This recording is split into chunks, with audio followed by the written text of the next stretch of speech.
ভয় কিছু খুঁজে না পাওয়ার ভয়ে, হ্যাঁ ভয়ে কিছু না হারানোর ভয়ে, ৩৩-এর নিচে নম্বর পাওয়া কোনো অজানা খাতায়, নাকি উল্টো করে ঝুলিয়ে রাখা কোনো মানুষের মাথায়। সম্পর্কের সাথে কান টানাটানি করলে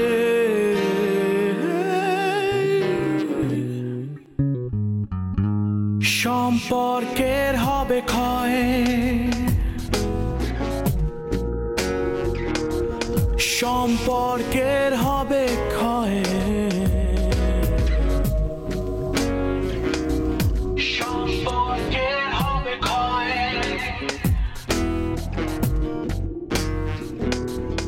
সম্পর্কের হবে ক্ষয়।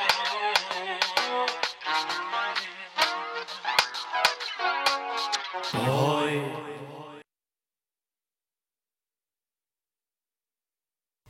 আমি জানি না তুই সারাদিন কি করিস, কাদের সাথে আড্ডা দিস, তোর ভবিষ্যৎ কি? তুই আমার একটাই ছেলে, তোর একটাই বোন।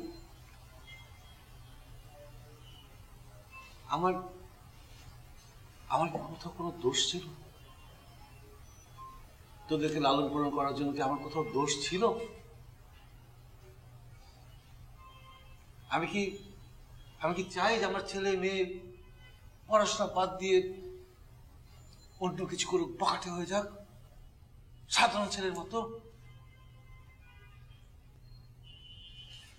তোদের কোনো কিছু আমি আমার সাধ্য মতো তো আমি সবই করছি না? তোর মা তো তোদের সাধ্য মতো সবই করেছে, তাই না? কেন মিথ্যা কথা বললি আমাকে? কেন মিথ্যা কথা বলিস তুই? কোন ভদ্র ঘরের ছেলে বলে বলে কেউ তুই আমাকে এভাবে কষ্ট দিবি? সারাদিন তুই একটা ক্যামেরা নিয়ে এদিক সেদিক ঘুরে বেড়াস, কিসের ছবি তুলিস? কি হবে এগুলো করে?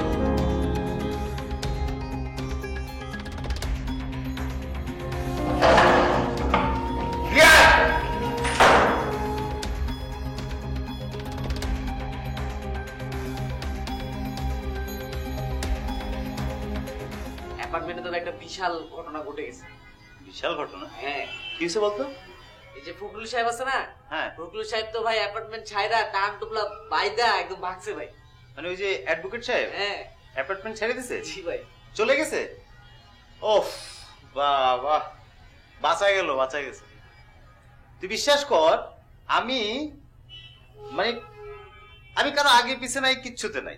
এই লোকটার সাথে আমার ছাদে দেখা হয়েছে, কথা বলতে গেছি, কি রকম বাজে বিহেভিয়ার। ওনার বাসায় গেছি, আড্ডা মারবো, গল্প করবো, ভাবির সাথে বসবো, ওরে বাইরে যে ব্যবহার আমার সাথে করলো। ঠিকই আছে, ওনার মতো লোক এই অ্যাপার্টমেন্টে থাকার যোগ্য না। গেছে না, খুব ভালো হয়েছে, খুবই ভালো হয়েছে। অদ্ভুত টাইপের লোক ভাই। একটা কথা হতো। হ্যাঁ বল ভাই, আপনি তো বিদেশ যায় তো অনেক টাকা পয়সা তো কামাইছেন। আর ভাই এই যে ওই ফ্ল্যাট তো ভাই ফাঁকা হয়ে গেছে, ওই ফ্ল্যাটে কেউ থাকে না। আপনি ফ্ল্যাটটা কিনে নেন ভাই। আর কতদিন এরকম ব্যাচেলার থাকবেন? বিয়ে শাদী তো করবেন, ভাবি আসবে, আপনি ফ্ল্যাটে থাকলেন, আমরা উপরের ফ্ল্যাটে থাকলাম। তোর কি মনে হয় আমার কোটি কোটি টাকা? হ্যাঁ, কোটি কোটি নাই, ফ্ল্যাট কেনার মতো আছে। তা আছে, কিন্তু আরে আচ্ছা, আমি ব্যাচেলর মানুষ, আমার একটা ফ্ল্যাট আমি ঠিক মতো মেনটেন করতে পারি না, আরেকটা নিয়ে আমি বিপদে পড়ি। আর বিয়ে শাদী নিয়ে, আমার বিয়ে শাদী নিয়ে আমার খুব টেনশন আছিস মনে তোরা? হ্যাঁ, বিয়ে শাদী সময় হলে দেখতে পারবি, সময় হলে হবে, এটা টেনশন করার দরকার নেই। ভাই সারাদিন তো কিছু খাননি, কেবল আসলেন ভাই, খাবারটা গরম করি খায় না। এটা ভালো কথা বলছিস, চল। ভাই আপনি কোথায় যাচ্ছেন? আপনি বসেন না, আমি খাবারটা গরম করে আপনাকে ডাক দিচ্ছি। এটা ভালো হতে পারে, যা নে। তোরা কিন্তু দেখি না অনেকদিন, চোখের সামনে পড়ছিস না, ঘটনা কি বলতো? তুমি রবে নীরবে হৃদয়ে মম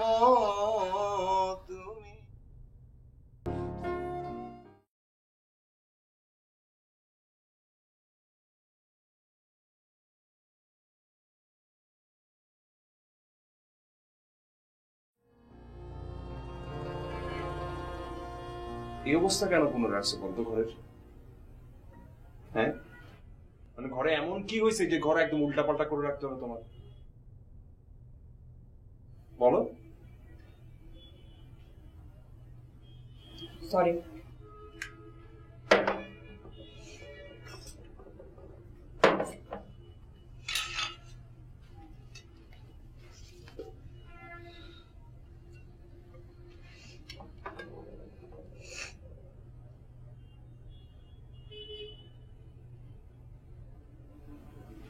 কি হয়েছে নিশা?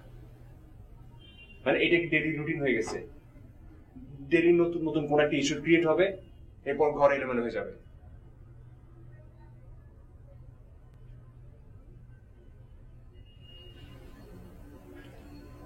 তোমার যদি আমাকে ভালো না লাগে তুমি আমাকে বলতে পারো।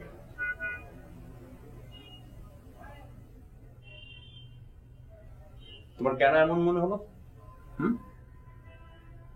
আমি বলছি তোমাকে। তোমার আমাকে ভালো না লাগে তুমি আমাকে বলতে পারো, আমার কোনো সমস্যা নেই। আমরা আলাদা হয়ে যাই, কিন্তু অ্যাটলিস্ট আমার সাথে চিট করো না।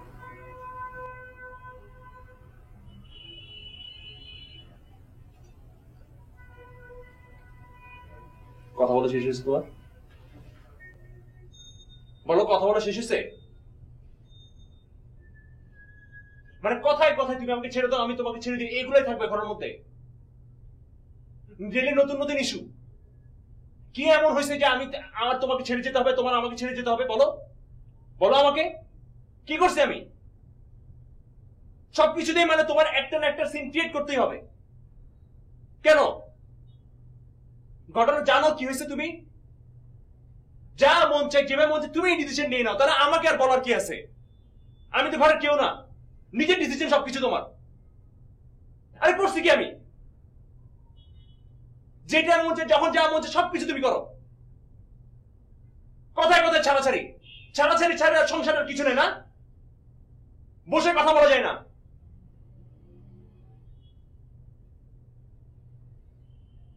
ইচ্ছে মতো ভালো লাগে না সবসময় এসব। আমার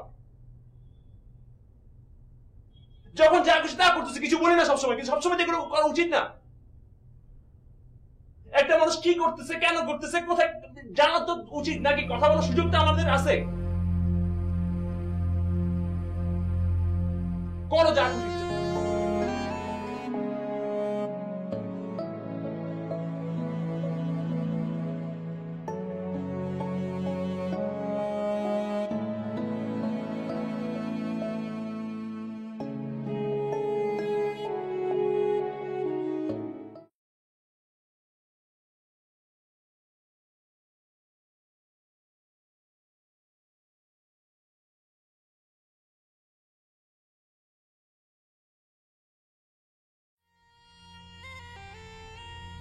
ভাই বললো। ও অসীম, আয় ভাই বল। কি অবস্থা, কেমন আছিস? ভালো আছে। একটু কথা বলার জন্য আসছে। হ্যাঁ বল না, বল বল। সকালের ব্যাপারটা আসলে বুঝলাম না। সকালের ব্যাপারটা মানে সকালের কোন ব্যাপারটা? ওই যে স্বামী বাবুর ব্যাপারটা আসলো, বললেন যে কোনোভাবে টাটকা দেখ আপনার তো রিলেশন ছিল, হঠাৎ কি হইলো ভাই? হ্যাঁ রে, রিলেশন তো ছিল, রিলেশন ছিল। আমি আমেরিকা যাওয়ার আগে ওকে বলছিলাম যে দিনে 3-4 বার আমাদের কথা হবে, ফেসবুকে যোগাযোগ হবে, আমরা ভিডিও চ্যাট করব। কিন্তু ও আমারও বলছিল তুমি আমেরিকা যাচ্ছ, যোগাযোগ থাকবে না। সামহাও আসলে রাখা গেল না রে। ভাই তাহলে তো ঠিকই আছে, রাগ করা একদম যৌক্তিক।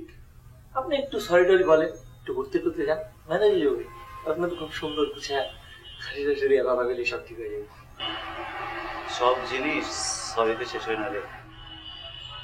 হ্যাঁ শোন, যেভাবে ম্যানেজ করছিস ভাই একটু কর না। মানে ও যদি আরো মানে তোকে আসতে চাই, একটু ম্যানেজ করে। মানে আমি বাসায় নাই এটা বলে দিস, ও যেন বাসায় না আসে। হ্যাঁ ঠিক আছে, ওইটা সমস্যা কোনো, আমি একটু ম্যানেজ করবে। হ্যাঁ ঠিক আছে প্লিজ। আচ্ছা ঠিক আছে।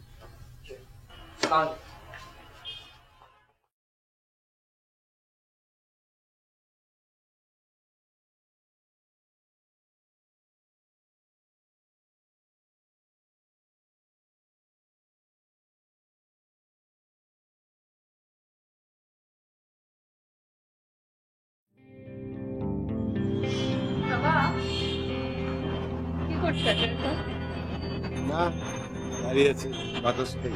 চলো খেতে চলো, খাবার দিচ্ছি। যাবো। রিয়াদের কি অবস্থা? বুঝতে পারছি না, তুমি মন মরা হয়ে দাঁড়িয়ে আছো, খাচ্ছ না ঠিক মতো, খাইলে খায় না, কি শুরু করেছো না তোমরা? আমি কি করে খাই বলো তো? দোষ কি আমি করেছি? কারণ কোনো দোষ নেই। তোমরা এরকম করলে আমি কোথায় যাবো? না, দোষ তো করেছে রিয়াদ। ও দোষ করেছে, ও ভুল করেছে। আমি তোকে একটু বকা দিতে পারবো না? আমি কি তোকে একটু বকা দিই বল? আর বকা দিতে পরে এরকম না খেয়ে চ্যাক করে বসে থাকবে, এরকম হয়? আমার কি খারাপ লাগে না? আমি যদি তোকে একটু বকা দিতে পারি না? তোরা ভুল করলে আমি বলতে পারি না? দেখো, খেতে পারতো, ও না খেলে আমি খাবো না। চলো, আমি ভাইয়াকে বলছি, চলো তুমি চলো। তুমি না খেলে তো ও খাবে না, আমিও তো খাবো না। চলো, আমি ডেকে নিয়ে আসি।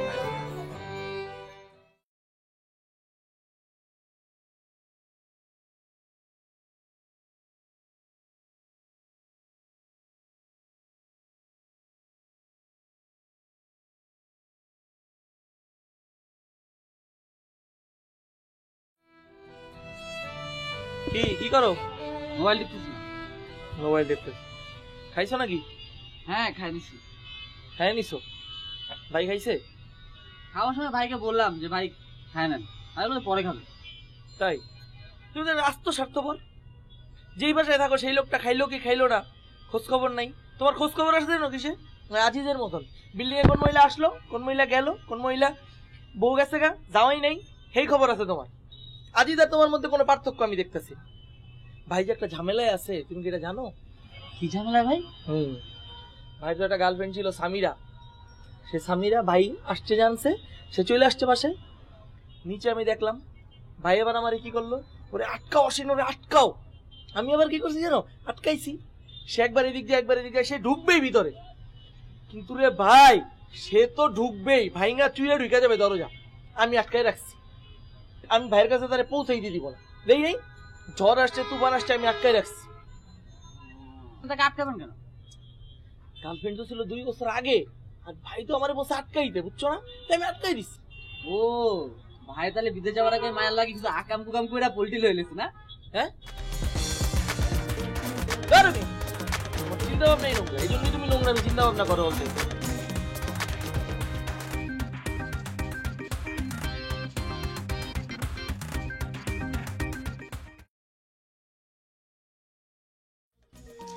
আচ্ছা তারাও এরকম মিলিটারি স্টাইলে ফুটপাত করাচ্ছে, ডাকছে কথা বলার জন্য।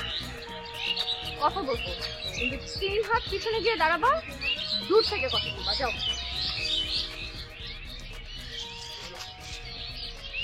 হয়েছে 3 হাত? হ্যাঁ হয়েছে। এখন বলো ডাকছো কেন?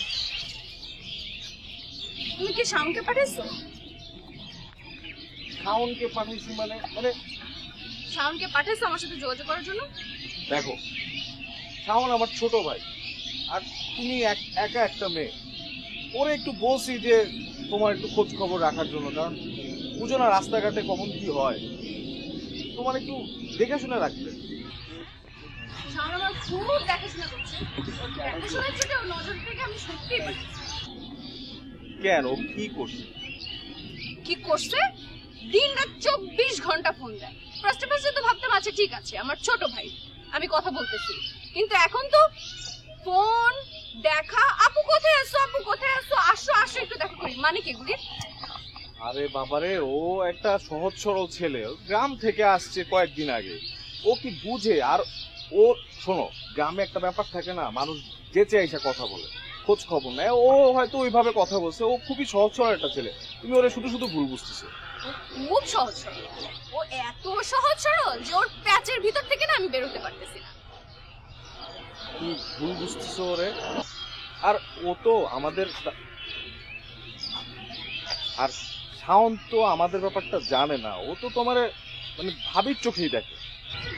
ও আমাকে খুব ভাবি চোখে দেখে। ও জানে না তোমার সাথে আমার ব্রেকআপ হয়েছে? আমি এসব বিশ্বাস করি না, আমাদের কোনো ব্রেকআপ টেকআপ হয় নাই। প্রেম রে কি পাইছো, চাকরি পাইছো যে কালকে আসলো বস বললো বরখাস্ত তুমি আজকের থেকে, এটা হইলো? আমি বিশ্বাস করি না এগুলো। তুমি বিশ্বাস করো কি করো না সেটা তো ইম্পর্টেন্ট না, ইম্পর্টেন্ট হচ্ছে শাওন জানে আমাদের ব্রেকআপ হয়েছে, আমিও জানি আমাদের ব্রেকআপ হয়েছে, এবং শাওন আমার সাথে চান্স নিচ্ছে। ওর ফ্ল্যাটিং এর জন্য তো আমি বাঁচতে পারতেছি না আজও। আচ্ছা আমরা একটু ঠান্ডা মাথায় কথা বলি, কথা তো বলতেই পারি না। আচ্ছা ঠান্ডা মাথায় কি কথা? ঠিক আছে চলো, ওই যে সামনে চলো একটু বলি, ছায়ায় দাঁড়ায়, এখানে অনেক রোদ। চুপ থাকো, তোমার সাথে আমার কিছু নাই, তুমি আমার কিছু না। তোমার সাথে জড়িত যত মানুষ আছে তারাও আমার কিছু না। আমি যদি কাউরে আমার সাথে দেখি না কিছুই করবো। আচ্ছা দেখবা না কাউরে তোমার সাথে? চলো। কই যাবো? এখানে দাঁড়ায় থাকবা।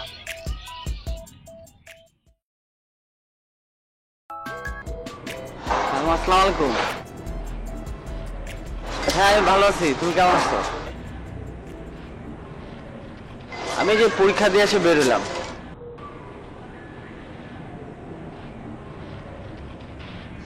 না আমার এখন তো এক্সাম চলতেছে, 1 মাস টানা এক্সাম চলবে, আমি আসবো কিভাবে? আমাদের তো 1 মাস পর।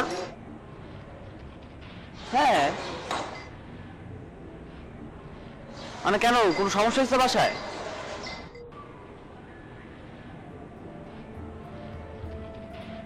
আবার বাবার সেম প্রবলেম?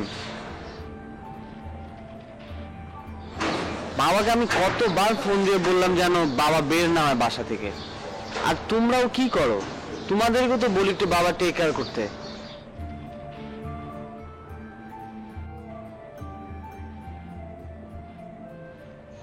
আচ্ছা আমি দেখি, আমার এক্সামের মাঝখানে 1-2 দিন গ্যাপ আছে, এর মধ্যে আমি চলে আসবো।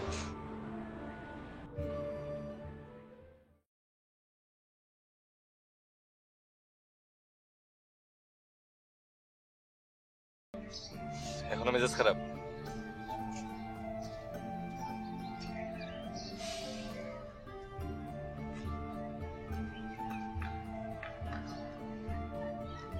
বলো। কি বলবো, আসলে একটা ঝামেলা হয়ে গেছে। কি ঝামেলা? তুমি তো জানোই আমি একটা নতুন ব্যবসা শুরু করছিলাম, ব্যবসাটা ভালোই চলতেছিল। তো কাজ নামানোর জন্য আমি একটা বড় ভাই থেকে 2 লক্ষ টাকার মতো নিই। এখন তো অনেকদিন হয়ে ক্লায়েন্ট টাকা দিচ্ছে না, খুব ঝামেলার মধ্যে পড়ে গেছে।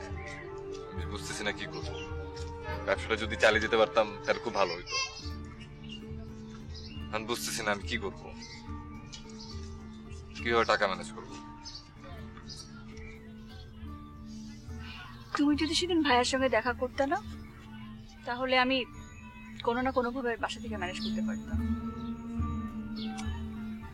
দেখা করনি, এখন তো সে বলার মুখটাও নেই না।